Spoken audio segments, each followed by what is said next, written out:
नमस्कार, आप देख रहे हैं 10 न्यूज और मैं हूं आपके साथ शारदा झा। आप सभी दर्शकों का स्वागत है। बुलेटिन की शुरुआत से पहले नजर डालते हैं आज की हेडलाइंस पर। 18 नए कोरोना संक्रमित के साथ मधुबनी जिला में कुल कोरोना का आंकड़ा हुआ 6,349। 5,800 से अधिक हो चुके हैं मरीज स्वस्थ। सैकड़ों मधुमक्खी के एक साथ काटने से हरलाखी में एक युवक की हुई दर्दनाक मौत। बिस्वी के सादुल्लापुर गांव में एक युवक की संदेहास्पद स्थिति में हुई मौत। मधवापुर के धौस नदी में डूबने से एक बच्ची की हुई मौत। 7 नवंबर को होने वाले विधानसभा चुनाव के अंतिम चरण के लिए नामांकन की प्रक्रिया हुई शुरू। 13 अक्टूबर से 20 अक्टूबर तक होगा नामांकन। विधानसभा चुनाव की तैयारियों के मद्देनजर अंधराठारी में चलाया गया वाहन चेकिंग अभियान। सारघाट और मधवापुर विधानसभा चुनाव में शांति बहाल कराने के लिए थाने पर लगाया गया कैंप कोर्ट। आगामी 5 दरभंगा शिक्षक व स्नातक निर्वाचन 2020 के पीठासीन पदाधिकारी को डीआरडीए में दिया गया प्रशिक्षण। पासवाने उर्दू के बैनर तले जयनगर के मदरसा दारुस्सलाम अल सलफिया परिसर में हुई बैठक। दुर्गा पूजा को लेकर बासुपट्टी थाना परिसर में शांति समिति की हुई बैठक। नहीं होगा दुर्गा पूजा में मेला का आयोजन। भाजपा प्रदेश कार्यकारिणी समिति सदस्य अजय भगत ने जदयू के खिलाफ हरलाखी विधानसभा क्षेत्र से चुनाव लड़ने की घोषणा। राजनगर के सुगौना दक्षिण पंचायत में वित्त आयोग योजना के तहत बना पीसीसी सड़क 1 वर्ष में हुआ जर्जर। हरलाखी के विशाल पंचायत की बेटी पूजा यादव क्षेत्र की लड़कियों को दे रही मुफ्त में कराटे का प्रशिक्षण। मधवापुर के रहमा गांव में स्वर्गीय रामविलास पासवान के निधन पर शोक सभा का हुआ आयोजन। और खजौली प्रखंड के डाढ़ा गांव में ग्रामीणों के सहयोग से ब्रह्मस्थान परिसर में भागवत कथा का हुआ आयोजन। और झंझारपुर में राजग और महागठबंधन के दोनों प्रत्याशियों ने किया नामांकन दाखिल।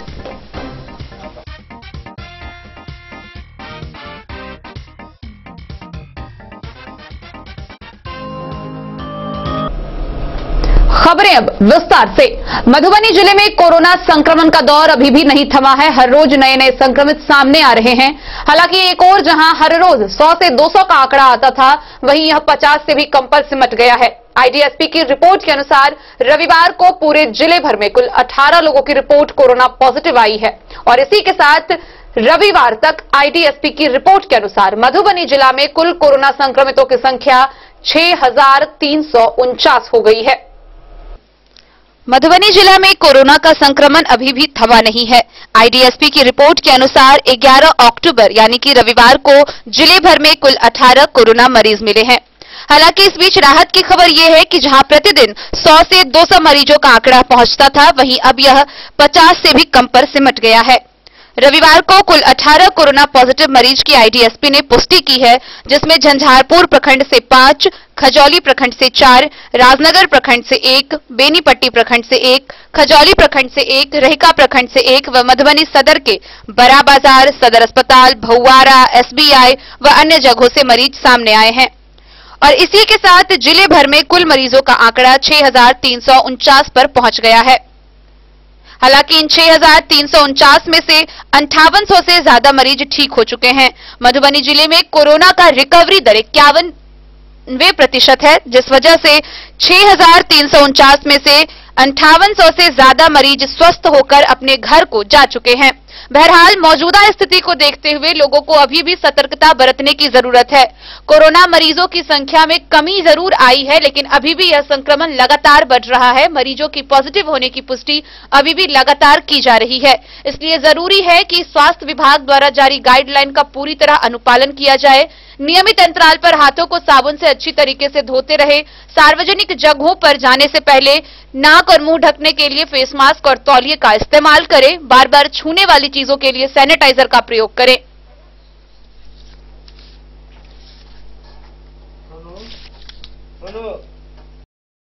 Bureau report, Madhubani. रास्ते में जा रहे एक युवक पर मधुमक्खी का एक बड़ा सा छत्ता गिर पड़ा। वो मधुमक्खी का छत्ता जिसे हम आम बोलचाल की भाषा में पचोहिया के नाम से जानते हैं।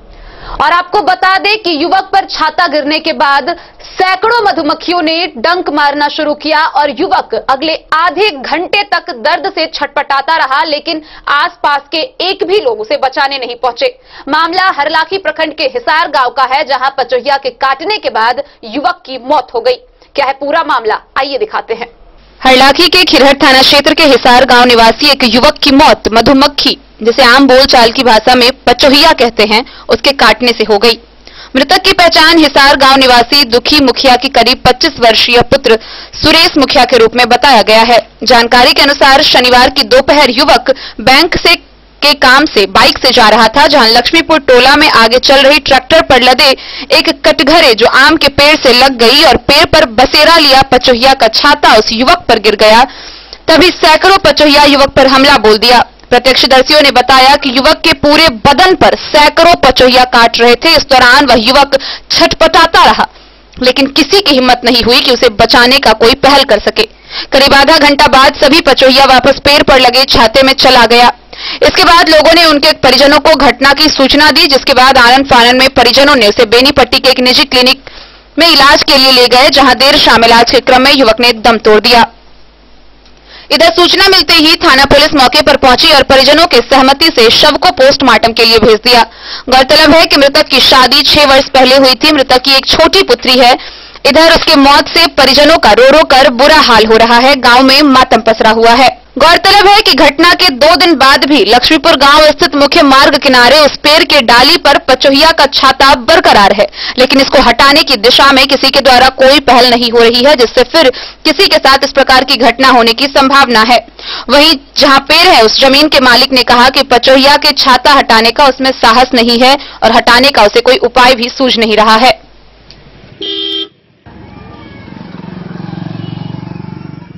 कैसे गाड़ी गेली कि नहीं अथी ट्रैक्टर अथी लादल रहे, कटघरा लादल रहे, कटघरा में रगड़ दलकै।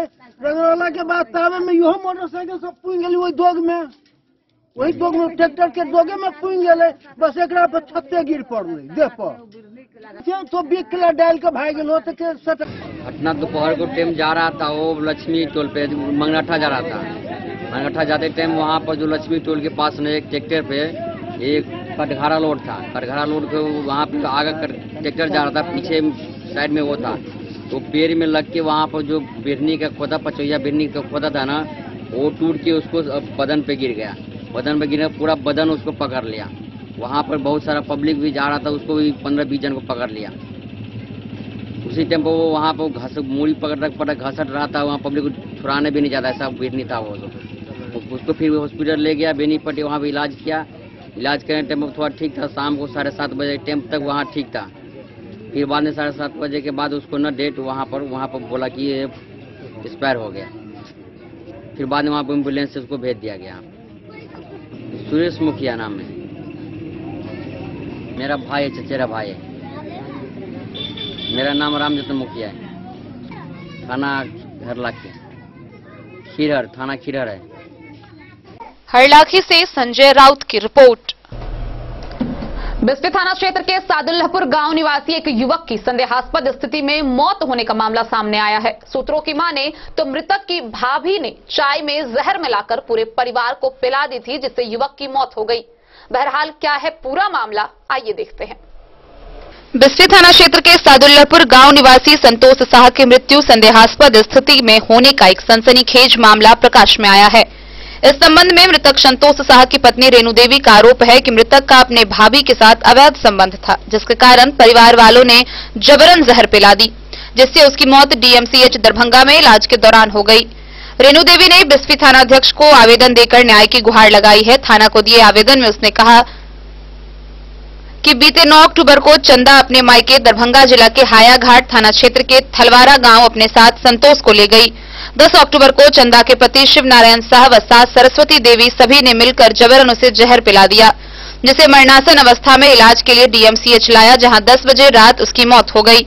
उस समय मृतक की पत्नी अपने मायके में थी। घटना की सूचना पाकर जब वह अपने भाई के साथ दरभंगा निकली तो परिवार वालों ने सादुल्लापुर घर बुला लिया। जब घर पहुंची तो अपने पति को मृत पाया। घटना की सूचना पाकर बिस्फी पुलिस मौके पर पहुंचकर शव को अपने कब्जे में लेकर पोस्टमार्टम के लिए मधुबनी भेज दी और मामले की जांच में जुट गई है।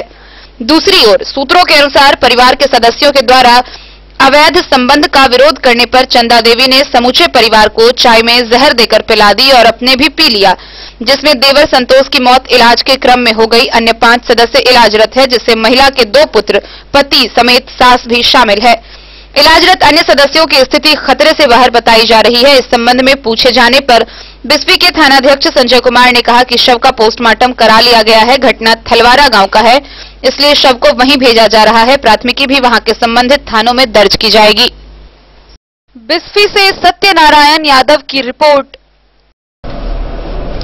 मधवापुर प्रखंड के धौंस नदी में खेलने के क्रम में एक बच्ची गिर गई, जहां डूबने से उसकी मौत हो गई। मौके पर साहरघाट थाना की पुलिस पहुंची और शव को कब्जे में लेकर पोस्टमार्टम के लिए भेज दिया है। वहीं इस घटना के बाद से पूरे क्षेत्र में मातम पसरा हुआ है। खेलने के दौरान एक बच्ची की मौत धौंस नदी में डूबने से हो गई। उसके शव को परिजनों ने अगले दिन सोमवार की सुबह बरामद किया। हालांकि गांव वालों ने दुर्घटना के बाद शव खोजने का अथक प्रयास किया, लेकिन कामयाबी नहीं मिली। डूबी हुई शव खुद पानी के ऊपर आने के बाद ग्रामीणों ने उसे निकाला। मामले की सूचना पाकर साहरघाट पुलिस घटनास्थल पर पहुंची और शव को पोस्टमार्टम के लिए मधुबनी भेज दिया। यह दुर्घटना विशनपुर गांव में रविवार को घटी है। मृत बच्ची उसी गांव के सुबोध यादव की 6 वर्षीय पुत्री मनीषा कुमारी थी। प्रसी संजय कुमार यादव ने बताया कि खेलने के दौरान बच्ची धौंस नदी किनारे चली गई थी, जहां पानी में लुढ़क गई। उसके साथ गए बच्चों ने लोगों को घटना की सूचना दी। उन्होंने सरकार से पीड़ित परिवार के लिए सहायता की मांग की है। उधर घटनास्थल पर मृत बच्ची की मां और अन्य परिजनों का रो रो कर बुरा हाल है। मधवापुर से शत्रुमर्दन कुमार की रिपोर्ट। मंगलवार से आगामी विधानसभा चुनाव के अंतिम चरण के लिए नामांकन की प्रक्रिया शुरू हो रही है। 7 नवंबर को होने वाले मतदान में 13 अक्टूबर से 20 अक्टूबर तक नामांकन किया जाएगा, जिसको लेकर बेनीपट्टी व हरलाखी विधानसभा क्षेत्र में प्रशासन द्वारा आयोग के गाइडलाइन के अनुसार सभी तैयारियां पूरी कर ली गई है। विधानसभा चुनाव के अंतिम चरण के लिए मंगलवार से नामांकन की प्रक्रिया शुरू हो जाएगी। प्रशासन द्वारा आयोग के गाइडलाइन के अनुसार सभी तैयारी पूरी कर ली गई है। नामांकन को लेकर बेनीपट्टी प्रशासन द्वारा चाक चौबंद व्यवस्था की गई है। जानकारी के अनुसार 7 नवंबर को होने वाले अंतिम चरण के चुनाव को लेकर 13 अक्टूबर से बेनीपट्टी विधानसभा 32 और हरलाखी 31 विधानसभा के लिए नामांकन प्रक्रिया प्रारंभ हो जाएगी, जो आगामी 20 अक्टूबर तक चलेगी। उसके बाद 21 अक्टूबर को संवीक्षा की जाएगी, जबकि 23 अक्टूबर को पूर्वाह्न 3 बजे तक नाम वापसी का समय रखा गया है। उसी दिन 3 बजे के बाद जिनका नामांकन वैध पाया जाएगा, उनको प्रतीक आवंटित की जाएगी। बेनीपट्टी विधानसभा 32 के लिए एसडीएम कार्यालय और 31 हरलाखी विधानसभा के लिए डीसीएलआर कार्यालय में नामांकन का पर्चा दाखिल किया जाएगा। नामांकन के दौरान अनुमंडल कार्यालय में प्रवेश करने के मुख्य द्वार पर बैरियर लगाया गया है, जहां दंडाधिकारी के नेतृत्व में पुलिस पदाधिकारी और जवान तैनात रहेंगे, जो बिना वजह किसी को परिसर में प्रवेश करने से रोकने का काम करेंगे। इतना ही नहीं, बल्कि अनुमंडल कार्यालय परिसर को सुरक्षा के दृष्टिकोण से बैरिकेडिंग कर घेर दिया गया है, ताकि कोई बिना वजह परिसर में प्रवेश नहीं कर पाए। उसके अलावा नामांकन के लिए आने वालों के लिए अनुमंडल कार्यालय के एक कमरे में प्रतीक्षालय बनाया गया है, ताकि जब एक व्यक्ति नामांकन कर रहे हो तो दूसरा प्रतीक्षा करे। अभ्यर्थियों के सुविधा के लिए हेल्प डेस्क भी बनाया गया है, जहां समस्या होने पर वहां उपस्थित कर्मियों से मदद ली जा सकेगी। नामांकन के लिए आने वालों को स्क्रीनिंग भी किया जाएगा। इस संबंध में 32 बेनीपट्टी विधानसभा के आरओ अशोक कुमार मंडल और 31 हरलाखी विधानसभा के आरओ शिव कुमार पंडित ने बताया कि नामांकन को लेकर तगड़ी व्यवस्था की गई है। चुनाव आयोग से प्राप्त गाइडलाइन के अनुसार ही सभी प्रक्रिया संपन्न कराई जाएगी। नामांकन प्रक्रिया संचालन तक मुख्य गेट परिसर सहित अन्य स्थानों पर दंडाधिकारी के नेतृत्व में पुलिस पदाधिकारी और जवान तैनात रहेंगे। नामांकन को लेकर विभिन्न स्थानों पर सीसीटीवी कैमरे भी लगाए गए हैं, जिससे सभी आने व जाने वालों पर कड़ी नजर रहेगी। दोनों विधानसभा के आरओ ने बताया कि नामांकन के दौरान वीडियोग्राफी भी की जाएगी। बेनीपट्टी से विनोद कुमार की रिपोर्ट। अंधराठारी प्रखंड में आगामी विधानसभा चुनाव के मद्देनजर वाहन चेकिंग अभियान और भी तेज कर दी गई है। इस दौरान सभी वाहनों की चेकिंग की गई। वहीं इस अभियान से बाइक चालकों में हेलमेट प्रयोग के प्रति सक्रियता बढ़ी है। विधानसभा चुनाव के मद्देनजर अंधराठारी प्रखंड परिक्षेत्र में वाहनों की चेकिंग अभियान तेज है। थाना क्षेत्र के देवहार प्रखंड मुख्यालय आदि मुख्य पथ पर पूरे दिन वाहनों की जांच जारी रखा गया है। सोमवार को नोडल पदाधिकारी राजेश रंजन के नेतृत्व में सघन चेकिंग अभियान चलाया गया। इस अभियान में 2 पहिया वाहनों के साथ छोटे बड़े वाहनों की जांच की गई। वहीं इस अभियान से 2 पहिया चालकों के बीच हेलमेट का प्रयोग बढ़ता नजर आता है। थानाध्यक्ष अमृतलाल वर्मन ने बताया कि एसपी डॉक्टर सत्यप्रकाश के अनुसार विधानसभा चुनाव के मद्देनजर 4 पहिया व यात्री वाहनों की सघन जांच जारी रहेगी।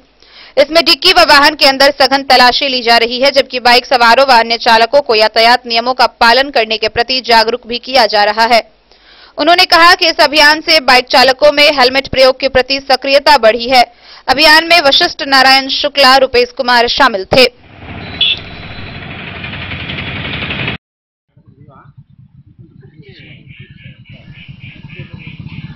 अंधराठारी से बिंदेश्वर चौधरी की रिपोर्ट। खबरों का सिलसिला जारी रहेगा। जल्द ही हाजिर होंगे एक ब्रेक के बाद। आप बने रहिए हमारे साथ। होटल गोकुल राज।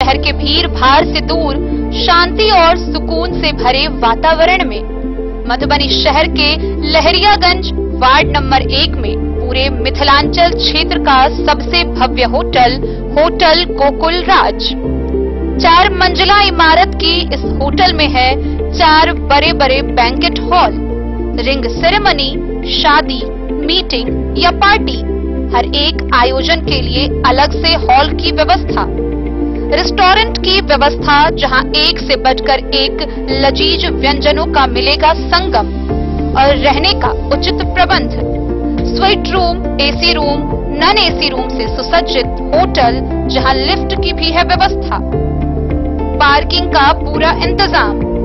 तो आइए और जिंदगी में खुशियों से भरी यादें शामिल करिए। होटल गोकुल राज मधुबनी में आप लोगों का स्वागत है। Hotel Gokul Raj, Lahariaganj, ward number 1, Madhubani. शुभारंभ तिथि 17 October 2020। Hotel Gokul Raj, ward number 1, Lahariaganj, Madhubani. Meera eye clinic, जहां आंखों से संबंधित हर प्रकार के रोग के इलाज की है व्यवस्था। दिल्ली के मशहूर college Maulana Azad medical college से प्रशिक्षित डॉक्टर संजीव कुमार शर्मा के द्वारा किया जाता है आंखों के रोग का इलाज, काला मोतिया के स्क्रीनिंग और मैनेजमेंट की व्यवस्था, डायबिटिक रेटिनोपैथी के इलाज की व्यवस्था, कंप्यूटराइज्ड आई टेस्टिंग या लेजर कैप्सुलोटॉमी की भी पूरी व्यवस्था। यहाँ आंखों की समस्या से परेशान रोगी के सफल इलाज की पूरी गारंटी है। साथ ही आंख के तिरछापन का भी सफल इलाज किया जाता है। Meera eye clinic, hospital road, Madhubani. नमस्कार, प्रणाम। मैं हूं गुंजन पंत। प्रिय केबल ग्राहकों, लॉकडाउन के दौरान अपने केबल ऑपरेटर के मासिक शुल्क का भुगतान ऑनलाइन या फिर मोबाइल विकल्प द्वारा करें, अन्यथा अपने लोकल केबल ऑपरेटर से संपर्क करें और देखते रहें अपना पसंदीदा चैनल। सुरक्षित रहें।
अमरनाथ प्रसाद ज्वेलर्स 916 हॉलमार्क ब्रांडेड गोल्ड एवं डायमंड ज्वेलरी शोरूम, गांधी चौक, राजनगर बाजार, एक भरोसे की पहचान। दुनिया का चमकता सितारा झड़ीलाल। शादी ब्याह हो या तीज त्योहार, हर मौके के लिए हमारे पास है खास किस्म की साड़ियाँ। जरदोजी कामदार साड़ियों से लेकर डिजाइनर साड़ियों की एक से बढ़कर एक वैरायटीज, हर कलर व पैटर्न की साड़ियों का खजाना झड़ीलाल। इतना ही नहीं, अच्छी क्वालिटी व नामी कंपनियों के शर्ट पैंट के कपड़े भी हमारे यहाँ उपलब्ध हैं। कुर्ता पैजामा का कपड़ा हो या शर्ट पैंट का कपड़ा या फिर डिजाइनर सलवार सूट की हो डिमांड, हम करते हैं पूरी आपकी हर मांग। अगर आप अपनी पर्सनैलिटी में लगाना चाहते हैं चार चांद, तो एक बार सेवा का मौका अवश्य दें। झड़ीलाल, हमारा पता है बड़ा बाजार एवं महिला कॉलेज रोड, मधुबनी। बेहतरीन साड़ियों एवं रेडीमेड कपड़ों का अनूठा संगम, बॉम्बे फैशन। शादी हो या कोई त्योहार, हर तरह के खास आयोजन में आपको पसंद आएंगी यहाँ के डिजाइनर कामदार एवं बेहतरीन साड़ियाँ। यानी अगर आप चाहते हैं सभी प्रकार की कामदार फैंसी बनारसी प्योर सिल्क सूती साड़ियाँ, सलवार सूट और लहंगा चुन्नी, तो सोचने की जरूरत नहीं, आए बॉम्बे फैशन। हम रखते हैं आपकी पसंद का ख्याल। शर्टिंग, सूटिंग एवं ब्रांडेड रेडीमेड कपड़े भी मिलेंगे आपको उचित मूल्य पर। यही नहीं, बच्चों के कपड़े बाजार से कम कीमत पर यानी होलसेल रेट पर प्राप्त करें। पता याद रखें, बॉम्बे फैशन, महिला कॉलेज रोड, मधुबनी। साहरघाट और मधवापुर विधानसभा चुनाव में शांति बहाल कराने के लिए थाना पर कोर्ट कैंप लगाया गया है। इस दौरान लोगों ने बंध पत्र के जरिए सरकार से वादा किया कि वे चुनाव के दौरान शांति भंग होने का कारण नहीं बनेंगे। विधानसभा चुनाव में शांति बहाल करने के लिए साहरघाट और मधवापुर थाने पर कैंप कोर्ट लगाया गया। क्षेत्र के 315 संदिग्ध लोगों से बाउंड भराए गए। लोगों ने बंध पत्र के जरिए सरकार से वादा किया कि वे चुनाव के दौरान शांति भंग होने का कारण नहीं बनेंगे। वादे के विरुद्ध कार्य करने पर जुर्माने सहित सजा भोगने की बात भी लोगों ने कैंप कोर्ट में स्वीकारी। साहरघाट थाने पर 165 और मधवापुर थाने पर 150 लोगों से बाउंड सीट भरवाई गई। एसडीएम कोर्ट से पहुंचे अधिकारी विकास कुमार मल्लिक ने बताया कि थाने द्वारा धारा 107 के प्रस्तावित लोगों में जो व्यक्ति बाउंड नहीं भरेंगे उसके खिलाफ कोर्ट द्वारा गिरफ्तार का वारंट जारी किया जाएगा। मौके पर थानाध्यक्ष सुरेंद्र पासवान और गया सिंह के अलावा कई सुरक्षा अधिकारी मौजूद थे।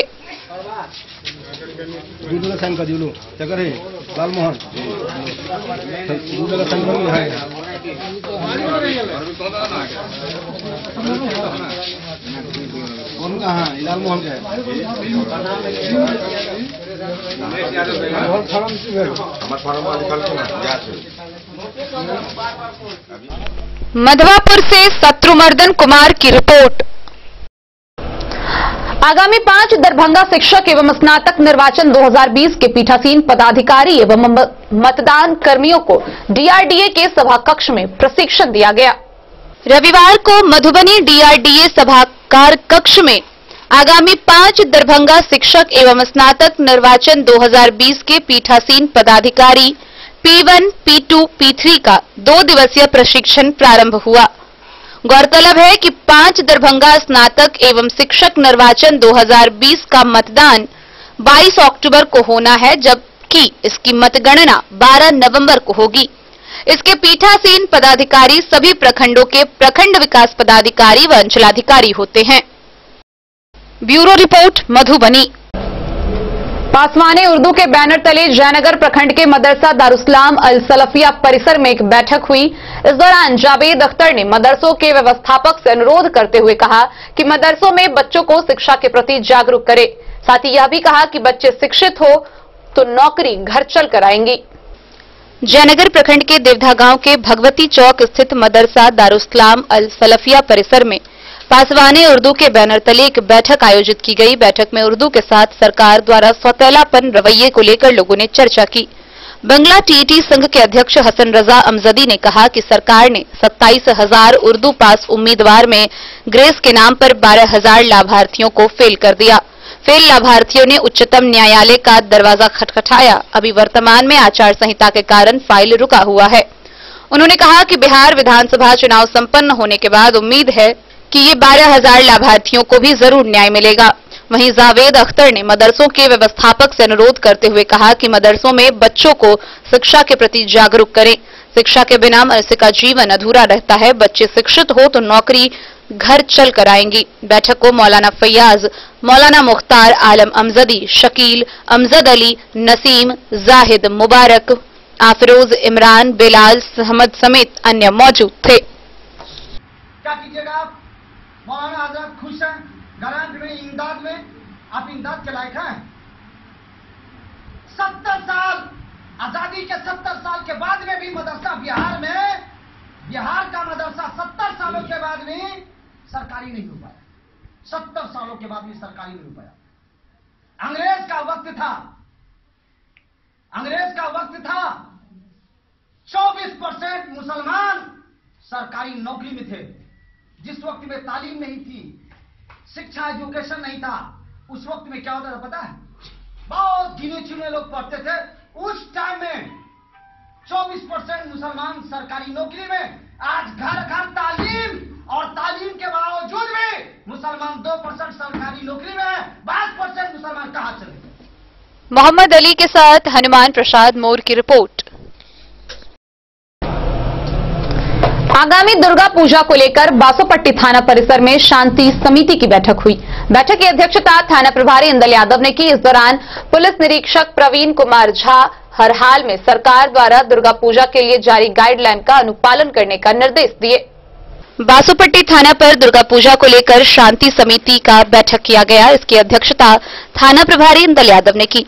पुलिस निरीक्षक प्रवीण कुमार झा ने कहा कि हर हाल में सरकार की गाइडलाइन को ध्यान में रखते हुए पूजा पाठ करना है। दुर्गा पूजा को लेकर पंडाल निर्माण पर रोक लगा दिया गया है। डीजे पर पूर्ण रूप से प्रतिबंध है। पूजा कार्यक्रम के दौरान चुनाव आचार संहिता व भारत निर्वाचन आयोग के निर्देश का उल्लंघन नहीं होना चाहिए।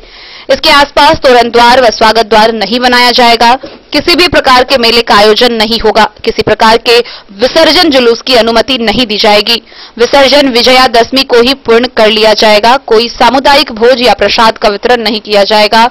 पूजा समितियों के द्वारा किसी रूप में आमंत्रण पत्र जारी नहीं किया जाएगा। मंदिर में पूजा आयोजकों द्वारा पर्याप्त सैनिटाइजर की व्यवस्था की जाए। पुलिस प्रशासन ने पूजा आयोजकों से अपील किया कि हर हाल में जारी नियमों का पालन करें। अगर नियम का पालन नहीं किया गया तो प्रशासन कार्रवाई करने पर बाध्य होगी। थाना प्रभारी इंदल यादव ने कई दिशा निर्देश पूजा समिति के आयोजकों को दिया। मौके पर पूर्व प्रमुख बीरेंद्र झा उर्फ नोनू झा, पूर्व मुखिया मदन पासवान, नवल किशोर झा, पंकज कुमार, अशोक साफी सहित कई लोग शामिल हुए।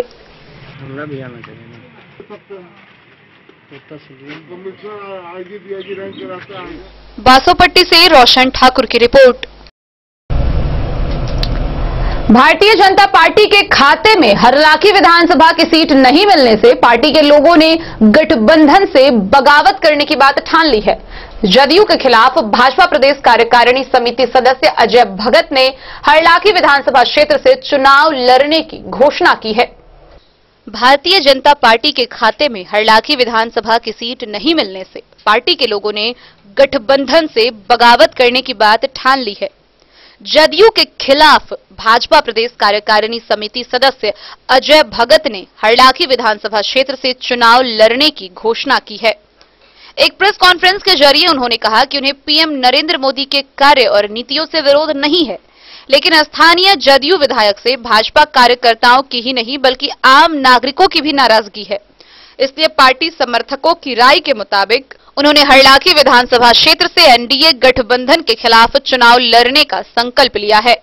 भाजपा जिला महामंत्री का पद संभाल चुके अजय ने कहा कि उनकी पार्टी के साथ हरलाखी सहित कई जगह नाइंसाफी हुई है। इसी बात का नतीजा है कि अनेक क्षेत्र से गठबंधन के खिलाफ भाजपा के लोग चुनावी मैदान में आने की घोषणा कर रहे हैं।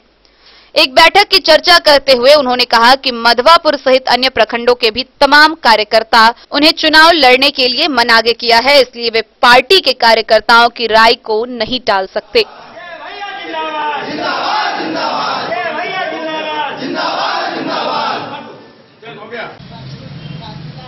आप अजय भगत भारतीय जनता पार्टी के पुराने कार्यकर्ता, आप अभी भारतीय जनता पार्टी बिहार प्रदेश कार्यकारिणी समिति के सदस्य भी हैं। आपने मधवापुर प्रखंड के कार्यकर्ताओं के साथ बैठक भी की। आपकी मंशा चुनाव लड़ने की है। आपके समर्थकों की क्या राय है, बैठक में क्या राय हुई और किस उद्देश्य से आप चुनावी मैदान में आना चाहते हैं? अभी वर्तमान जो विधानसभा चुनाव के मद्देनजर आज एक अहम बैठक बुलाई गई थी, जिसमें प्रखंड के अलावे अन्य भी प्रखंड के दूसरे प्रखंड के भी कार्यकर्ता उपस्थित थे। नए पुराने सारे कार्यकर्ताओं ने, सारे कार्यकर्ताओं, भाजपा के सारे कार्यकर्ताओं का ये लंबा समय से डिमांड था कि हरलाखी विधानसभा कभी भी चुनाव में हम हारे नहीं हैं, इसलिए भाजपा उम्मीदवार यहाँ से दिया जाए।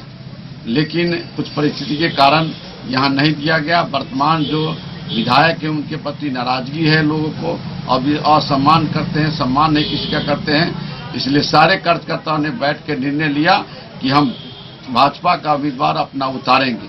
तो इसलिए आज ये बैठक हुई और बैठक में हम लोग ने पहले सीताराम बाबू जो विधान सांसद प्रतिनिधि हैं उनको हमने कहा, हम लोगों ने कहा कि आप चुनाव लड़ें। उन्होंने सबके सहमति से पुनः हमें चुनाव लड़ने के लिए आमंत्रित किए हैं और हमारे नाम की घोषणा हुई है, इसलिए चुनाव लड़ने हम जा रहे हैं। आपकी पार्टी का गठबंधन जनता दल यूनाइटेड से है और जनता दल यूनाइटेड ने यहाँ के स्थानीय विधायक को टिकट देने की घोषणा कर दी है। तो इस परिस्थिति में गठबंधन के खिलाफ आप जाएंगे तो आपके कार्यकर्ता आपके साथ होंगे?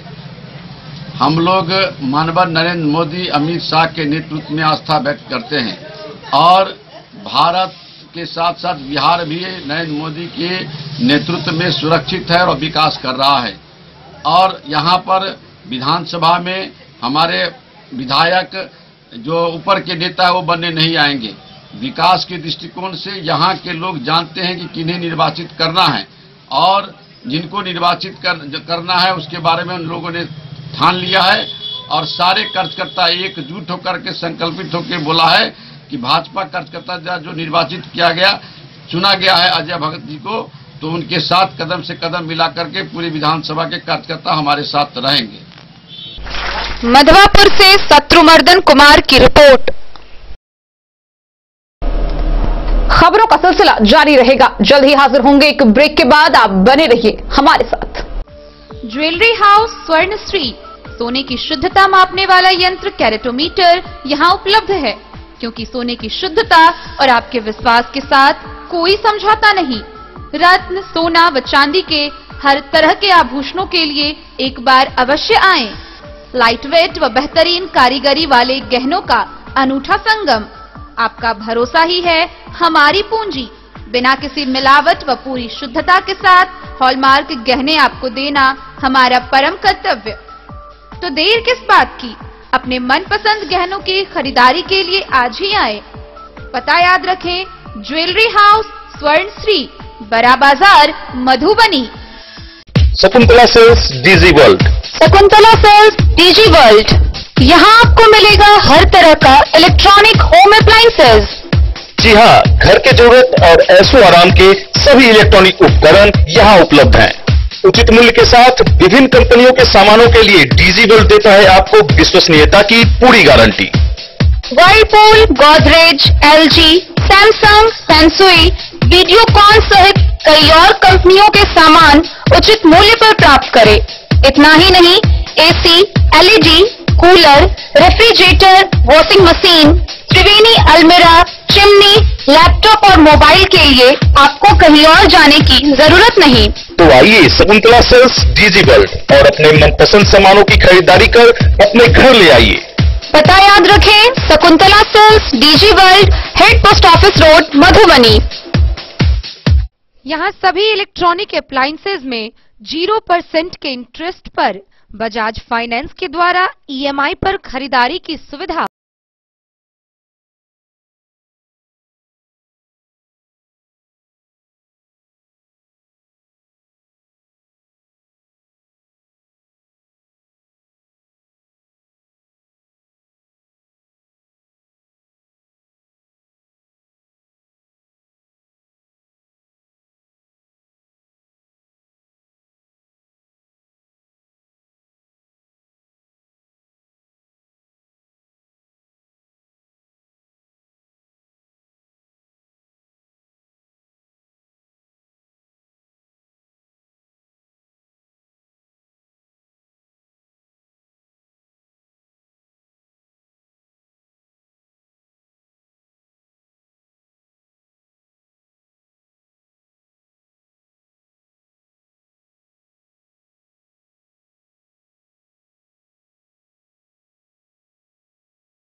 ब्रेक के बाद एक बार फिर आप सभी दर्शकों का स्वागत है।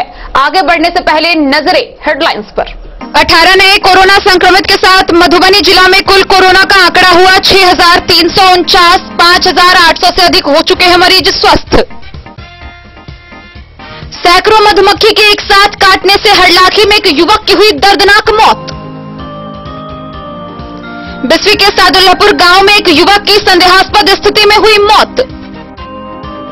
मधवापुर के धौस नदी में डूबने से एक बच्ची की हुई मौत। 7 नवंबर को होने वाले विधानसभा चुनाव के अंतिम चरण के लिए नामांकन की प्रक्रिया हुई शुरू। 13 अक्टूबर से 20 अक्टूबर तक होगा नामांकन।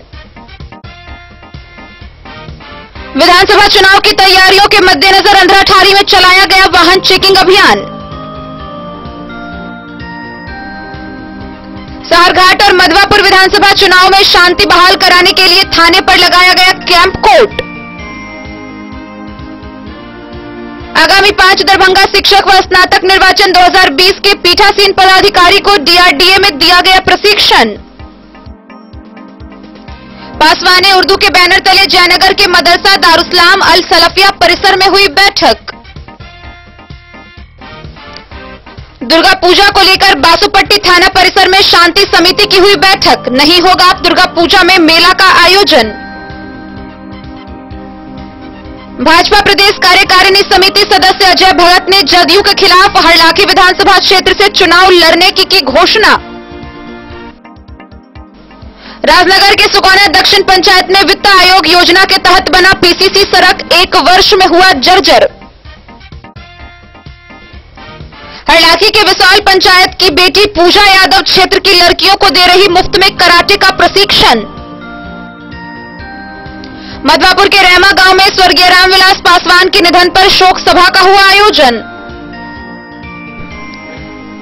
और खजौली प्रखंड के डाढ़ा गांव में ग्रामीणों के सहयोग से ब्रह्मस्थान परिसर में भागवत कथा का हुआ आयोजन। और झंझारपुर में राजग और महागठबंधन के दोनों प्रत्याशियों ने किया नामांकन दाखिल।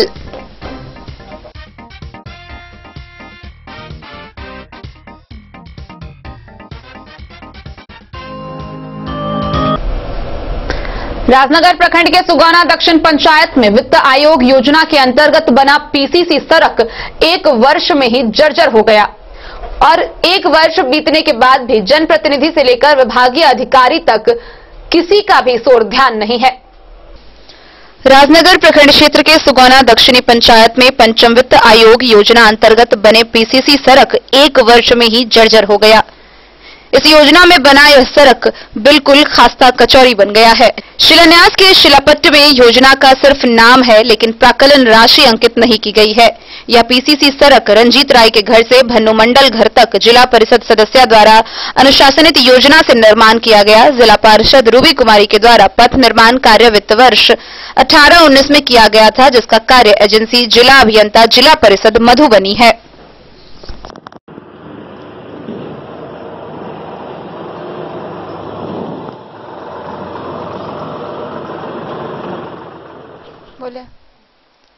राजनगर से सुजीत गुप्ता की रिपोर्ट।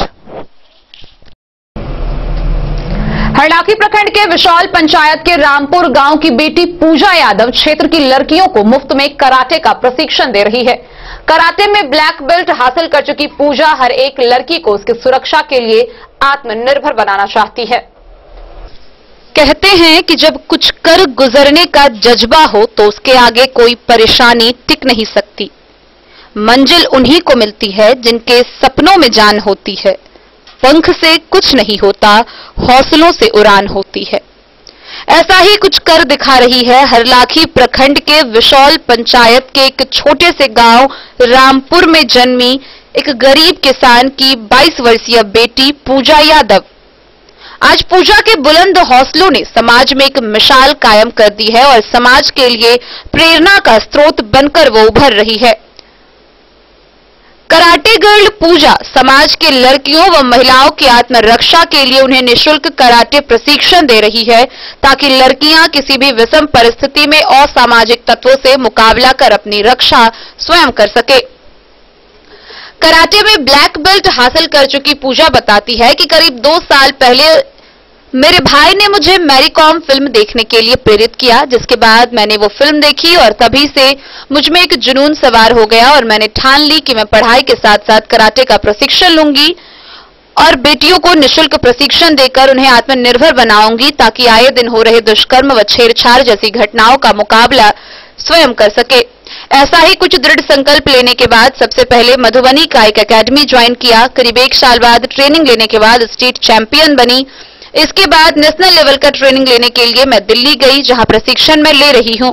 इसी का परिणाम है कि अब तक करीब 1000 लड़की व महिलाओं को कराटे का प्रशिक्षण देकर मैं आत्मनिर्भर बना चुकी हूं और यह प्रयास आज भी जारी है।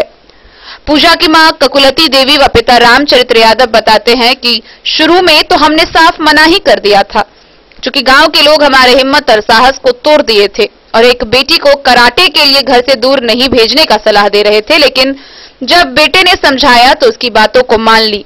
चूंकि हम लोग किसान हैं और खेती बाड़ी करके जीवन यापन कर रहे हैं, ऐसे में बेटी को ट्रेनिंग में भेजने के लिए रुपए नहीं होने से जमीन बेचकर बेटी को ट्रेनिंग के लिए भेज दिया और हमने ठान ली कि बेटा और बेटी में कोई अंतर नहीं होगा। और बेटी पूजा के उत्कृष्ट कार्यों से प्रसन्न होकर आज पूरा गांव गौरवान्वित महसूस कर रहा है। पूजा कहती है कि आर्थिक स्थिति कमजोर जरूर है, लेकिन मैंने अपने हौसले को कमजोर नहीं होने दिया। इसी का नतीजा है कि साल भर पहले मैंने स्टेट लेवल से खेलकर बिहार कराटे एसोसिएशन के चेयरमैन के हाथों सिल्वर मेडल से सम्मानित हुई। इधर लॉकडाउन के बाद घर चली आई और 7 महीने से गांव में हूं। इन 7 महीनों में मैंने अपने प्रखंड व जिला के सैकड़ों लड़कियों को आत्मरक्षा के लिए कराटे सिखाया है। एमए का एग्जाम होने के बाद फिर ट्रेनिंग के लिए दिल्ली जाऊंगी। कहा कि ओलंपिक में गोल्ड मेडल हासिल करके न केवल अपने माता पिता का नाम रोशन करूंगी, बल्कि बिहार व देश का नाम रोशन करने का सपना साकार करूंगी।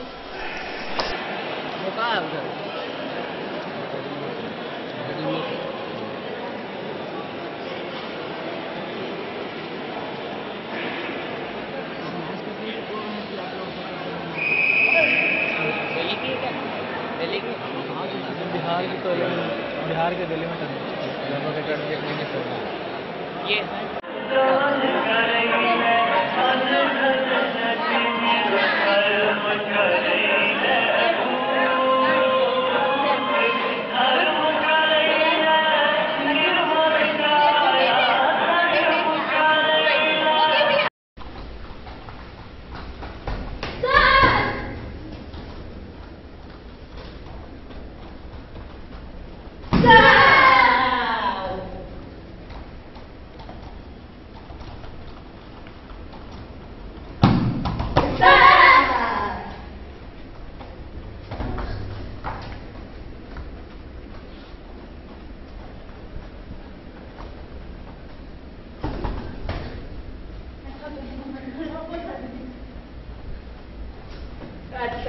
अथवा देश में आज जो दौर चल रहे हैं, क्या बेटियां निर्भीक और स्वतंत्र जीवन जी रही है?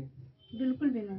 अभी जो समय चल रहा है, आप देख रहे हैं, इतना सारा घटना घट रहा है, न्यूज़पेपर में, चैनल में देख रहे हैं कि मतलब क्या क्या हो रहा है बेटियों के साथ। अभी तो बिल्कुल भी नहीं बढ़ने से डर रही है बाहर निकलने से बेटियाँ। तो इसलिए हम चाह रहे हैं कि हर लड़की को अपना आत्मरक्षा खुद, अपना सेल्फ डिफेंस खुद करना चाहिए और सीखना भी चाहिए। पढ़ाई के साथ साथ ये स्किल हर लड़की को आना चाहिए। देख रहे हैं कि मतलब क्या क्या हो रहा है देश में। इतना घटना अभी हाथरस वाला हुआ था करंट में। तो हम चाह रहे कि मतलब हर माता पिता को कहेंगे कि मतलब हर बेटी को सिखाएं। आगे आप क्या करना चाहती हैं? क्या है मिशन आपका? मेरा मिशन है मतलब ओलंपिक में इंडिया के लिए मेडल लाना और मैं अपने समाज को और सर्कल के जितनी भी बेटियां हो कोशिश करूंगी कि मैं सबको सेल्फ डिफेंस की ट्रेनिंग दे सकूं। आप एक गरीब घर से हैं, आपके माता पिता गरीब हैं, कितना सहयोग आपको मिल रहा है? कितना खुश है आपके माता पिता? मैं गरीब हूँ, मतलब इकोनॉमी गरीब और मेंटली गरीब से बहुत फर्क पड़ता है। आपको जब इकोनॉमी नहीं भी है और मेंटली जब सपोर्ट मिल रहा है तब कोई भी मुकाम हासिल कर सकते हैं। जैसे मेरे माता पिता और मेरे भैया, मेरा पूरा परिवार का पूरा सहयोग है, तभी मैं अभी आगे बढ़ रही हूँ और आगे बढ़ूंगी।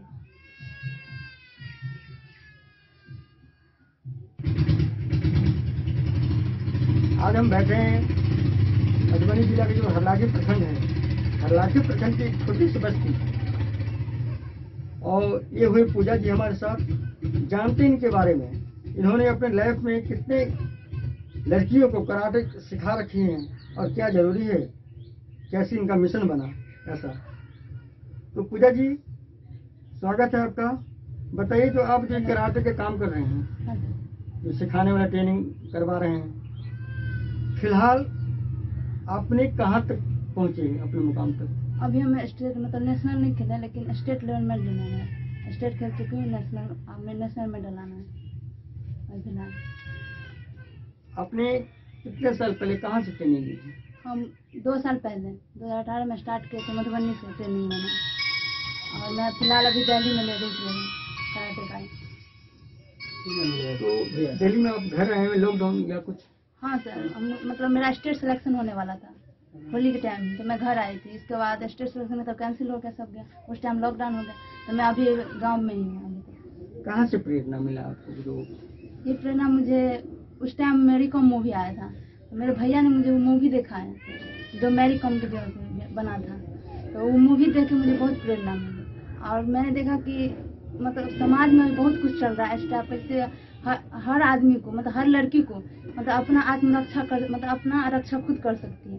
इसके लिए मैंने देखा कि कराटे जो है एक बहुत अच्छा है। इससे आप स्पोर्ट्स मतलब खेल भी सकते हैं, आगे बढ़ सकते हैं, ऊपर से अपना रक्षा भी कर सकते हैं। इसलिए मैंने सोचा कि मैं कराटे ज्वाइन करूँ। आपको अपने भाई ने जो मूवी दिखाया उससे आपको प्रेरणा मिला? हाँ सर, मेरे भैया ने दिखाया था मूवी। अभी तक आपने कितने बच्चे को आत्मनिर्भर बना चुके हैं, कराटे सिखा चुके हैं? करीब मैं अभी 1000 बच्चों को, मैंने 1000 लड़कियों को सिखा चुकी हूँ कराटे, उसको आत्मरक्षा।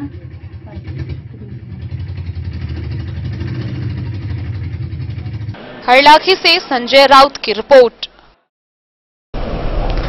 मधवापुर प्रखंड के रेमा गांव के परतीटोल में स्वर्गीय रामविलास पासवान के निधन पर शोक सभा का आयोजन किया गया। इस दौरान उनके तैलचित्र पर फूल माला चढ़ाकर उन्हें श्रद्धांजलि दी गई। साथ ही दिवंगत आत्मा की शांति के लिए 1 मिनट का मौन धारण किया गया।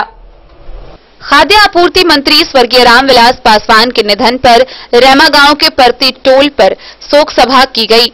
कार्यक्रम में मधवापुर, हरलाखी व बेनीपट्टी प्रखंड के कई गांव के लोगों ने भागीदारी दी। स्वर्गीय पासवान द्वारा देश हित में किए गए कार्यों की चर्चा लोगों ने की। उनकी अच्छी कार्यशैली का अनुकरण करने की अपील वक्ताओं ने नई पीढ़ी के लोगों से की। जीवछ पासवान की अगुवाई में कार्यक्रम का आयोजन हुआ। लोगों ने स्वर्गीय पासवान के तैलचित्र पर फूल माला चढ़ाकर उन्हें श्रद्धांजलि दी। दिवंगत आत्मा की शांति के लिए 1 मिनट का मौन रखकर भगवान से प्रार्थना की। रेमा, महुआ, गंगौर, पिहवारा, मुखियापट्टी, सिंभली, बैरवा, सलहा, पिरौखर गांव के लोगों ने कार्यक्रम को संबोधित किया। अनिल, राम लक्ष्मण, अरुण, बिंदे, पलटन, प्रमोद, जीवन, शंभू, चंदर, रामप्रकाश, फेकन, बिंदे, मुनेश्वर, रामप्रीत ने कार्यक्रम में शिरकत की।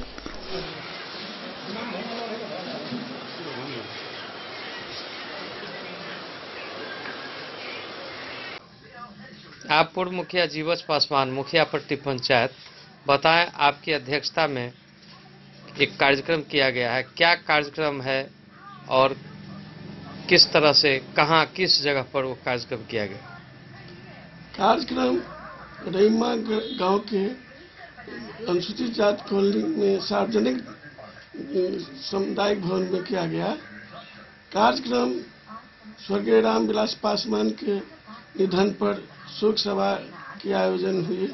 इसमें उनके कार्यकाल की चर्चा हुआ, जिसमें हमारे गांव के प्रबुद्ध लोग सब जमा हुए और हम अगल बगल के जितने भी पढ़े लिखे अनुसूचित जाति के लोग थे वो लोग आए हुए थे, जिसमें मंगराठा के श्री प्रदीप पासवान जी, पिहवाड़ा के दशरथ पासवान जी, रईमा गांव के राम प्रकाश चौपाल, अरुण चौपाल, बिंदे चौपाल, राम प्रसाद राम, सब अतिरिक्त राम, बिंदे राम, ये सब हम लोग उपस्थित थे। मंत्री जी के कार्यकाल की चर्चा करते हुए नई पीढ़ी को क्या बताया आपने? हम लोग नई पीढ़ी को बताए कि स्वर्गीय रामविलास पासवान जी डॉक्टर अम्बेडकर की राह पर चलते हुए अपने कार्यकाल को सुचारू रूप से चलाए और हम लोग नए पीढ़ी को प्रेरणा दिए कि आप लोग भी स्वर्गीय रामविलास पासवान की तरह हम लोगों का अनुसूचित जाति का नाम रोशन करें और डॉक्टर अंबेडकर जी के राह पर चले। मधवापुर से शत्रुमर्दन कुमार की रिपोर्ट। ग्रामीणों के सहयोग से खजौली प्रखंड के डारहा गांव स्थित ब्रह्म स्थान परिसर में श्रीमद् भागवत कथा का भव्य आयोजन किया गया। इसमें कृष्ण जन्म पर विस्तार से चर्चा हुई। डारहा गांव में पिछले 10 वर्षों से श्रीमद् भागवत कथा का आयोजन किया जा रहा है। खजौली प्रखंड के डारहा गांव स्थित ब्रह्म स्थान परिसर में ग्रामीणों के सहयोग से श्रीमद् भागवत कथा का भव्य आयोजन किया गया है। कथा के 5वें दिन व्यास श्री लाल दास जी महाराज ने कृष्ण जन्म पर विस्तार से चर्चा की। कहा, भगवान श्री कृष्ण की पूजा आराधना करने से जीवन के सभी पाप धुल जाते हैं। श्रीमद् भागवत कथा के आयोजन एवं श्रवण मात्र से मोक्ष की प्राप्ति होती है। व्यास जी ने भगवान श्री कृष्ण की महिमा का गुणानुवाद किया। पिछले 5 दिनों से संपूर्ण गांव भक्ति रस से सराबोर है। संपूर्ण गांव में भक्ति का माहौल व्याप्त है। सुजीत टेंट हाउस के द्वारा बेहतरीन सजावट, डेकोरेशन व साउंड उपलब्ध कराया गया है, जो काफी मनमोहक है। डारहा गांव में पिछले 10 वर्षों से श्रीमद् भागवत कथा का आयोजन किया जा रहा है। कथा श्रवण को गांव सहित आसपास के लोग भाग ले रहे हैं। मौके पर लक्ष्मण, राजलाल, बिजुल, रमेश, राम, नरेश, प्रेम, लक्ष्मण समेत डारहा के ग्रामवासी मौजूद हैं। यहाँ हमारी बेटी है। आज बहुत आते आते राजा में आ गए। देखा जाती राजा शुक्राचार्य को और विस्तरवा राजा को बड़ा सम्मान किया। शुक्राचार्य कहा है, हमारी बेटी देवयानी, तुम्हारे पास में क्या कोई तकलीफ है? कहा, नहीं पिताजी, हम तो शादी कर लिए हैं, उन्हें कोई तकलीफ नहीं। अब कोई कुछ मांगना है तो मांग लो। कहा, पिताजी बस एक ही हमें वरदान दीजिए, हम तो शादी कर लिए हैं, लेकिन आप चाहते हैं तो इस शर्मिष्ठा जो है हमारी नौकरानी बन के यहाँ दासी की काम करेगी, क्योंकि हमारे साथ बहुत बुरा व्यवहार किया है। तो आज शर्मिष्ठा देवयानी की दासी बन रही है। शुक्राचार्य कहा, राजा गजाति, विवाह हमारी बेटी से था। खजौली से सुधांशु ठाकुर की रिपोर्ट।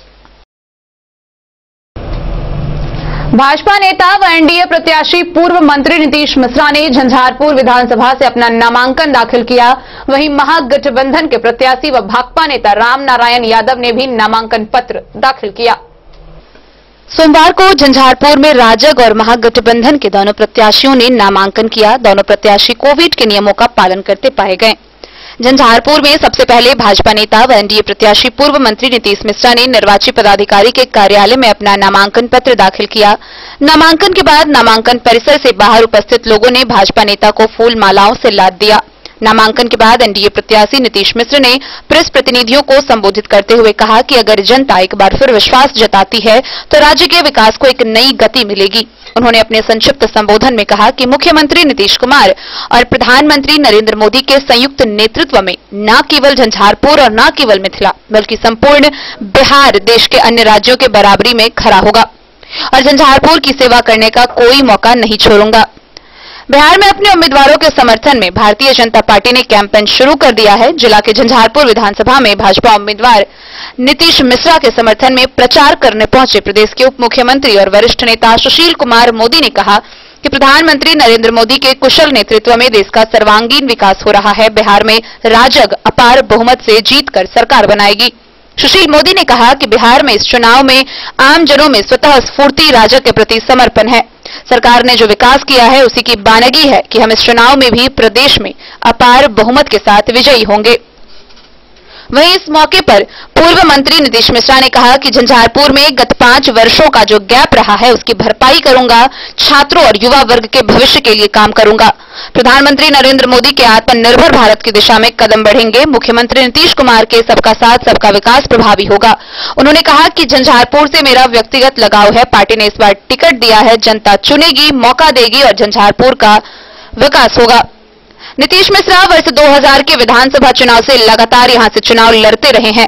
2000 के चुनाव में उन्हें हार का सामना करना पड़ा था, जबकि 2005 के फरवरी व अक्टूबर में हुए दोनों विधानसभा चुनावों और 2010 के चुनाव में उन्होंने इस सीट पर जदयू से जीत दर्ज की। 2015 के विधानसभा चुनाव में मिश्रा राजद के गुलाब यादव से महज 834 मतों से पराजित हुए थे। इस बार राजग में भाजपा ने उन पर भरोसा किया है। परिवार के सदस्य और जैसे जना घर घर में हमारा संपर्क है, घर घर में हम लोग के चिन्ह छी, कतो वहां के परेशानी नहीं है कि विश्वास रखू कि एहि बेर अपने सबके आशीर्वाद भेटत। मात्र 15 से 20 दिन के काज है, 15 से 20 दिन अपने काज कर दिए और 5 साल 24 घंटा खटे ले हम तैयार छी। आदरणीय मुख्यमंत्री जी और सुशील मोदी जी और मुख्यमंत्री नीतीश कुमार जी के नेतृत्व में तो हम यह कहब अखन आबू वाला समय में हर एक जगह हम पहुंचे के हम प्रयास करब, अपन हम बात राखब, लेकिन अपने सब सजग छी, अपने सब सक्षम छी, अपने सब उचित निर्णय ल सके छी। लेकिन एतेक जरूर काम अपन बात के हम समाप्त करब कि जखन वोट डाले ले जाय छी तो एक बिहारी बन के झंझारपुर नागरिक बन के अपने सब वोट दियो, कोनो आर भावना में नहीं अइयो। जे अहाँ के जतेक उम्मीदवार आबि रहल छै तो उम्मीदवार के काजक कसौटी पर अपने तोलियो, जेकरा पर अपने के विश्वास हुए कि नहीं आदमी हमरा ले काज कर सकैए और हमर सब पहचान सामाजिक समरसता के है कि आज तक क्यों अहाँ एक उदाहरण नहीं दे सके छी कि कहियो किनको में हम भेद करो जे हमरा सब हो सकल और हम केलो। और हम सब तो भारतीय जनता पार्टी के सिपाही छी। आदरणीय अटल बिहारी वाजपेयी जी हमर सबके आदरणीय छे, हमर सबके श्रद्धेय, हमर सबके मार्गदर्शक छे। उनकर वाणी जे अक्सर अपने सब सुनने हेबे, उनकर बात के अत उल्लेखित करत हम अब करे अपन वाणी के हम विराम दे अपने सब सुनने हेबे। लेकिन जे पुनः बात के आए हमरा लगे एक उचित अवसर है कि आए हम सब प्रधानमंत्री जी के नेतृत्व में जे आत्मनिर्भर भारत और आत्मनिर्भर बिहार के बनबे के लिए हम सब लागल छी। प्रत्येक झंझारपुर के नागरिक अहू योगदान कर सके छी कि अहाँ कोना बिहार के आगे बढ़ा सके छी कि हमर युवा के उम्मीद पर हमर बिहार और झंझारपुर हमर ठाड़ हो। वाजपेयी जी कहते रहे कि भारत सिर्फ एक जमीन का टुकड़ा नहीं, भारत सिर्फ एक जमीन का टुकड़ा नहीं है, जीता जीता राष्ट्र पुरुष है। यहाँ का कंकर कंकर शंकर, यहाँ का नदी नदी गंगा, ये वंदन की धरती, ये अभिनंदन की धरती, ये अर्पण की भूमि, ये तर्पण की भूमि। हम जिएंगे इस भारत माँ के लिए, हम मरेंगे इस भारत माँ के लिए और मरने के बाद भी हमारी बहती हुई अस्थियों में कोई कान लगा के सुनेगा तो एक ही आवाज आएगी, भारत माता की जय।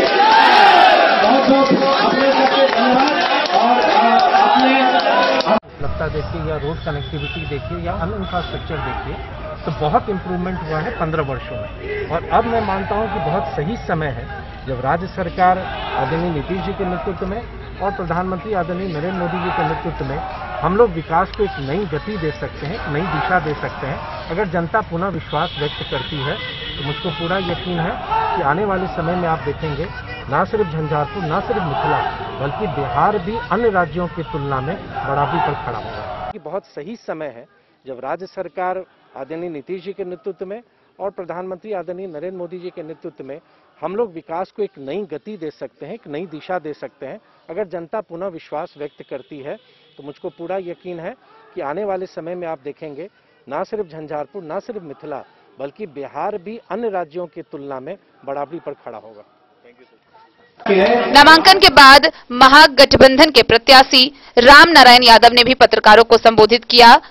भाकपा नेता राम नारायण यादव ने भी सोमवार को अपना नामांकन पत्र दाखिल किया है। उन्होंने मौजूदा सरकार पर सरकारी अस्पतालों में कार्यरत आशा ममता कार्यकर्ता और डाटा ऑपरेटरों के मानदेय का भुगतान नहीं करने का आरोप लगाया। उन्होंने कहा कि कोरोना के समय प्रवासी मजदूरों के साथ हुए जुल्म किसी से छिपा नहीं है। केंद्र में कांग्रेस के समय शुरू मनरेगा वर्तमान कुशासन की सरकार में लूट खसोट योजना बनकर रह गई है, लेकिन राज्य में महागठबंधन की सरकार बनते ही बिहार के 10 लाख युवा बेरोजगारों को सरकार नौकरी देगी।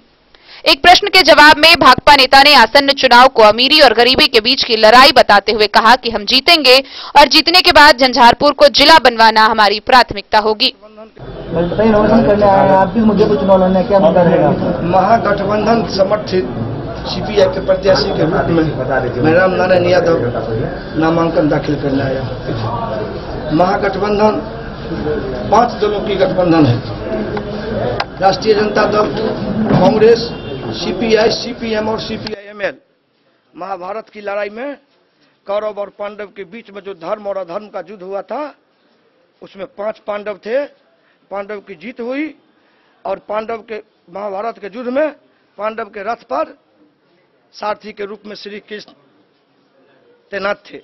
उसी प्रकार महागठबंधन के रथ पर हमारे महागठबंधन के नेता माननीय आदरणीय श्री तेजस्वी प्रसाद यादव जी इस रथ के सारथी हैं और बिहार में एनडीए के सरकार को उखाड़ फेंकने का संकल्प लिए हैं। हम लोग तो झंझारपुर में पिछली बार ही महागठबंधन का झंडा फहराया हुआ था। इस सीट पर महागठबंधन का कब्जा है। 15 साल के शासन के कुशासन में आप देख रहे हैं कि नियोजित शिक्षक जिस तरह सड़क पर प्रताड़ित हुए इस सरकार से, आंगनबाड़ी सेविका और सहायिका जिसको न्यूनतम मजदूरी नहीं मिल रहा है, स्वास्थ्य विभाग में आशा और ममता उसको न्यूनतम मजदूरी नहीं मिल रहा है, डाटा ऑपरेटर जो पूरे बिहार में हर डिपार्टमेंट में बहाली है उसको न्यूनतम मजदूरी नहीं मिल रहा है। इस कोरोना महाकाल में प्रवासी मजदूरों के ऊपर जो प्रताड़ना किया गया वह यहाँ के मजदूरों से छुपा हुआ नहीं है। हम लोग लगातार भ्रष्टाचार के खिलाफ, महंगाई के खिलाफ, जुल्म और अन्याय के खिलाफ, अफसरशाही के खिलाफ, सरकार के जन विरोधी नीति के खिलाफ झंझारपुर विधानसभा क्षेत्र से लेकर मधुबनी से पटना की धरती तक लगातार हम लोग आंदोलन करते रहे हैं। मैं तमाम राजनीतिक दलों से कहना चाहता हूं कि झंझारपुर की धरती पर झंझारपुर का जो बेटा है उसको आप आगे बढ़ाने का काम कीजिए। क्या मैं एनडीए में कहना चाहता हूं कि भारतीय जनता पार्टी में इस धरती के पुत्र झंडा ढोने वाला नहीं था कि किराया से ला करके यहां दिया गया। 3 बार बिहार के मुख्यमंत्री आज जो एनडीए के उम्मीदवार हो रहे हैं उनके पिताजी 3 बार झंझारपुर से मुख्यमंत्री हुए, लेकिन झंझारपुर आज तक जिला नहीं बना। अभी जो वर्तमान में एनडीए के कैंडिडेट हो रहे हैं, 2 बार मिनिस्टर हुए इसी सुशासन बाबू की सरकार में, एनडीए के सरकार में। 1 बार गन्ना विकास मंत्री हुए, मधुबनी जिला के सकरी, लोहट, रेयाम चीनी मिल का काया पलट नहीं हुआ, मशीन बिक्री हो गया, किसान और मजदूर को हक नहीं मिला। ग्रामीण विकास मंत्री हुए, झंझारपुर अनुमंडल मुख्यालय का आप सड़क देख लीजिए, चौड़ीकरण नहीं हुआ। एक भी झंझारपुर अनुमंडल की झंझारपुर विधानसभा क्षेत्र में ग्रामीण विकास विभाग के कोष से पुल पुलिया नहीं बना। जो झंझारपुर की धरती महागठबंधन एनडीए सरकार को हटाने के लिए, झंझारपुर के सर्वांगीण विकास के लिए, झंझारपुर को जिला का दर्जा दिलाने के लिए, झंझारपुर में केंद्रीय विद्यालय की स्थापना के लिए और गरीबों, किसानों, मजदूरों की मान और सम्मान, स्वाभिमान की रक्षा के लिए झंझारपुर में हम चुनावी मैदान में आए हैं। मेरे जैसे एक साधारण कार्यकर्ता आज चुनावी मैदान में है, सर्वविदित है, जिससे आम लोगों में खुशहाली है कि मेरे जैसे एक गरीब कार्यकर्ता, सामाजिक वर्कर को मौका मिला है। झंझारपुर की धरती पर इस बार गरीब और अमीरों के बीच में लड़ाई है। एक तरफ अमीरों की फौज है और एक तरफ गरीबों की फौज है। हम लोग अगर आप विधायक बनते हैं तो झंझारपुर को जिला बनाओ, इसके लिए आप सबसे पहले हम पूर्व में भी आंदोलन कर चुके हैं और सबसे मेरी पहली प्राथमिकता रहेंगे। हमारे गठबंधन के नेता माननीय आदरणीय तेजस्वी प्रसाद यादव जी घोषणा किए हैं कि अगर मेरी सरकार बनेगी तो हम 10 लाख बेरोजगारों के लिए रोजगार देंगे। पहला कैबिनेट की मीटिंग में मैं वादा करता हूं कि झंझारपुर से मुझे मौका मिला विधायक बनने का तो सबसे मेरा पहला काम रहेगा कि झंझारपुर को जिला बनाने के सवाल पर अनवरत आंदोलन करके सरकार से निवेदन करके हम झंझारपुर को जिला का दर्जा निश्चित रूप से दिलाएंगे। हम जानना चाहते हैं सर कि रोजगार की यहाँ पर बहुत कमी है, जिससे जो मजदूर यहाँ पर है वो बाहर जाकर काम कर रहे हैं, वो अपने देश में काम नहीं कर रहे हैं। उसके लिए आप रोजगार के लिए क्या? सरकार के द्वारा कोई मजदूरों के ऊपर रोजगार देने का कोई योजना ही नहीं है। आप एक मनरेगा योजना देख रहे हैं जो यूपीए के सरकार के समय में कम्युनिस्ट पार्टी के समर्थन से मनमोहन सिंह प्रधानमंत्री थे, मनरेगा योजना और सूचना अधिकार कानून बनाया गया। लेकिन मनरेगा योजना लूट खसोट योजना हो गया। हमारे यहाँ के जो मजदूर पलायन हो रहे हैं उसको रोजगार नहीं दिया जा रहा है। इसलिए एनडीए सरकार को इस बार हटाना है और मजदूरों की हक और हिफाजत की लड़ाई को आगे बढ़ाना है। इसी उद्देश्य के साथ किसान, मजदूर, छात्र, नौजवान, बेरोजगार सबके मुद्दे पर हम लोग लगातार लड़ते आ रहे हैं। सदन में भी हम लोग आवाज उठा के बेरोजगारों के रोजगार के सवाल पर आंदोलित करके उसका हक और हिफाजत करेंगे। नियोजित शिक्षकों को वेतनमान के सवाल पर लड़ेंगे। आंगनबाड़ी सेविका, सहायिका को जो न्यूनतम मजदूरी नहीं मिल रहा है उसको दिलाने के लिए संघर्ष करेंगे। आशा और ममता को जो न्यूनतम मजदूरी नहीं मिल रहा है, डाटा ऑपरेटर को न्यूनतम मजदूरी नहीं मिल रहा है, अफसरशाही खत्म करेंगे। इसी मुद्दा को लेकर के हम लोग चुनाव मैदान में आए हैं। झंझारपुर में गरीबों और अमीर के बीच में लड़ाई है। एक तरफ गरीबों की फौज और एक तरफ अमीर फौज। अब देखना है कि गरीब कितना हद तक आगे बढ़ता है। यह सीट महागठबंधन के कोटा में पिछले चुनाव में भी हो गया। हम लोग उसी को और आगे बढ़ाने में लगे हुए। जीत तो सुनिश्चित होगा ही, क्योंकि महागठबंधन का पिछले ही चुनाव में जीत हुआ था झंझारपुर में। इस बार तीन बार बिहार के मुख्यमंत्री आज जो एनडीए के उम्मीदवार हो रहे हैं, उनके पिताजी तीन बार झंझारपुर से मुख्यमंत्री हुए, लेकिन झंझारपुर आज तक जिला नहीं बना। अभी जो वर्तमान में एनडीए के कैंडिडेट हो रहे हैं, दो बार मिनिस्टर हुए इसी सुशासन बाबू की सरकार में, एनडीए के सरकार में। एक बार गन्ना विकास मंत्री हुए, मधुबनी जिला के सकरी, लोहट, रेयाम चीनी मिल का काया पलट नहीं हुआ। मशीन बिक्री हो गया, किसान और मजदूर को हक नहीं मिला। ग्रामीण विकास मंत्री हुए, झंझारपुर अनुमंडल मुख्यालय का आप सड़क देख लीजिए, चौड़ीकरण नहीं हुआ। एक भी झंझारपुर अनुमंडल की झंझारपुर विधानसभा क्षेत्र में ग्रामीण विकास विभाग के कोष से पुल पुलिया नहीं बना। जो झंझारपुर की धरती महागठबंधन एनडीए सरकार को हटाने के लिए, झंझारपुर के सर्वांगीण विकास के लिए, झंझारपुर को जिला का दर्जा दिलाने के लिए, झंझारपुर में केंद्रीय विद्यालय की स्थापना के लिए और गरीबों, किसानों, मजदूरों की मान और सम्मान, स्वाभिमान की रक्षा के लिए झंझारपुर में हम चुनावी मैदान में आए हैं। मेरे जैसे एक साधारण कार्यकर्ता आज चुनावी मैदान में है, सर्वविदित है, जिससे आम लोगों में खुशहाली है कि मेरे जैसे एक गरीब कार्यकर्ता, सामाजिक वर्कर को मौका मिला है। झंझारपुर की धरती पर इस बार गरीब और अमीरों के बीच में लड़ाई है। एक तरफ अमीरों की फौज है और एक तरफ गरीबों की फौज है। हम लोग अगर आप विधायक बनते हैं तो झंझारपुर को जिला बनाओ, इसके लिए आप सबसे पहले हम पूर्व में भी आंदोलन कर चुके हैं और सबसे मेरी पहली प्राथमिकता रहेंगे। हमारे गठबंधन के नेता माननीय आदरणीय तेजस्वी प्रसाद यादव जी घोषणा किए हैं कि अगर मेरी सरकार बनेगी तो हम 10 लाख बेरोजगारों के लिए रोजगार देंगे। पहला कैबिनेट की मीटिंग में मैं वादा करता हूं कि झंझारपुर से मुझे मौका मिला विधायक बनने का, तो सबसे मेरा पहला काम रहेगा कि झंझारपुर को जिला बनाने के सवाल पर अनवरत आंदोलन करके सरकार से निवेदन करके हम झंझारपुर को जिला का दर्जा निश्चित रूप से दिलाएंगे। हम जानना चाहते हैं सर कि रोजगार की यहाँ पर बहुत कमी है, जिससे जो मजदूर यहाँ पर है वो बाहर जाकर काम कर रहे हैं, वो अपने देश में काम नहीं कर रहे हैं। उसके लिए आप रोजगार के लिए क्या? सरकार के द्वारा कोई मजदूरों के ऊपर रोजगार देने का कोई योजना ही नहीं है। आप एक मनरेगा योजना देख रहे हैं जो यूपीए के सरकार के समय में कम्युनिस्ट पार्टी के समर्थन से मनमोहन सिंह प्रधानमंत्री थे। मनरेगा योजना और सूचना अधिकार कानून बनाया गया, लेकिन मनरेगा योजना लूट खसोट योजना हो गया। हमारे यहाँ के जो मजदूर पलायन हो रहे हैं उसको रोजगार नहीं दिया जा रहा है। इसलिए एनडीए सरकार को इस बार हटाना निश्चित रूप से दिलाएंगे। हम जानना चाहते हैं सर कि रोजगार की यहाँ पर बहुत कमी है, जिससे जो मजदूर यहाँ पर है वो बाहर जाकर काम कर रहे हैं, वो अपने देश में काम नहीं कर रहे हैं। उसके लिए आप रोजगार के लिए क्या? सरकार के द्वारा कोई मजदूरों के ऊपर रोजगार देने का कोई योजना ही नहीं है। आप एक मनरेगा योजना देख रहे हैं जो यूपीए के सरकार के समय में कम्युनिस्ट पार्टी के समर्थन से मनमोहन सिंह प्रधानमंत्री थे। मनरेगा योजना और सूचना अधिकार कानून बनाया गया, लेकिन मनरेगा योजना लूट खसोट योजना हो गया। हमारे यहाँ के जो मजदूर पलायन हो रहे हैं उसको रोजगार नहीं दिया जा रहा है।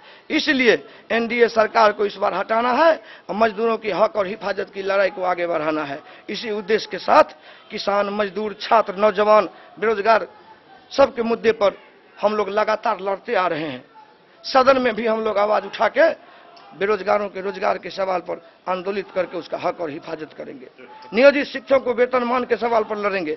आंगनबाड़ी सेविका सहायिका को जो न्यूनतम मजदूरी नहीं मिल रहा है उसको दिलाने के लिए संघर्ष करेंगे। आशा और ममता को जो न्यूनतम मजदूरी नहीं मिल रहा है, डाटा ऑपरेटर को न्यूनतम मजदूरी नहीं मिल रहा है, अफसरशाही खत्म करेंगे। इसी मुद्दा को लेकर के हम लोग चुनाव मैदान में आए हैं। झंझारपुर में गरीबों और अमीर के बीच में लड़ाई है, एक तरफ गरीबों की फौज और एक तरफ अमीर फौज। अब देखना है कि गरीब कितना हद तक आगे बढ़ता है। यह सीट महागठबंधन के कोटा में पिछले चुनाव में भी हो गया, हम लोग उसी को और आगे बढ़ाने में लगे हुए। जीत तो सुनिश्चित होगा ही, क्योंकि महागठबंधन का पिछले ही चुनाव में जीत हुआ था झंझारपुर में। इस बार भी नेता झंझारपुर से सरफराज सिद्दीकी की रिपोर्ट। रथ के सारथी हैं और बिहार में आज के इस बुलेटिन में फिलहाल इतना ही। दीजिए पूरी टीम को इजाजत, कल फिर हाजिर होंगे नए खबरों के साथ। नमस्कार।